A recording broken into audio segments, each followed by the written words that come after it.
First என்ன எல்லாரும் எப்படி கூப்பிட போறீங்கிற ஒரு முடிவுக்கு வாங்க. இப்ப நான் பழைய பஸ் ஸ்டாண்டா இல்ல புது பஸ் ஸ்டாண்டா இல்ல பழைய புது பஸ் ஸ்டாண்டாங்கிறதுக்கு ஒரு முடிவு எடுங்க.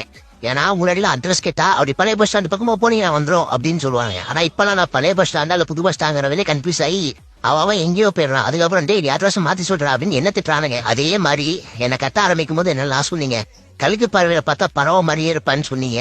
அதெல்லாம் கூட விட்டுருவேன். ஃபர்ஸ்ட் ஃப்ளோர்ல வந்துட்டு ஷாப்பிங் மால் வரப்போகுது, கிரவுண்ட் ஃப்ளோர்ல வந்து பஸ் எல்லாம் நிக்க போகுது.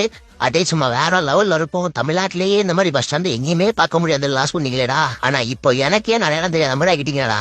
நான் எப்படி இருந்தேன் எப்படி இருக்கேன்னு எனக்கே ஒண்ணும் தெரிய மாட்டேங்குது. இது எல்லாத்தையுமே விட்டுருவா. எவனோ ஒருத்தன்டா 4th ஃப்ளோர்ல ஐநாக்ஸ்ல 2 தியேட்டர் வர போகுதுன்னு சொல்லி ஒரு பொருளை கிளப்பிட்டான். அவன் மட்டும் என் கையில கிடைச்சான்னு வச்சுக்கோயேன், நானும் சரி ஓகே தியேட்டர் எல்லாம் போட்டாங்கன்னா மக்கள் எல்லாம் நம்மளை பார்க்க டெய்லி வருவானு அப்படின்னு சொல்லி ஆர்வமா இருந்தா. கடைசியில தியேட்டரையும் காணும் ஒரு மண்ணையும் காணும். அந்த பொருளை கிளப்பிட்டான் மட்டும் என் கையில கிடைச்சான்னு வச்சுக்கோயேன்.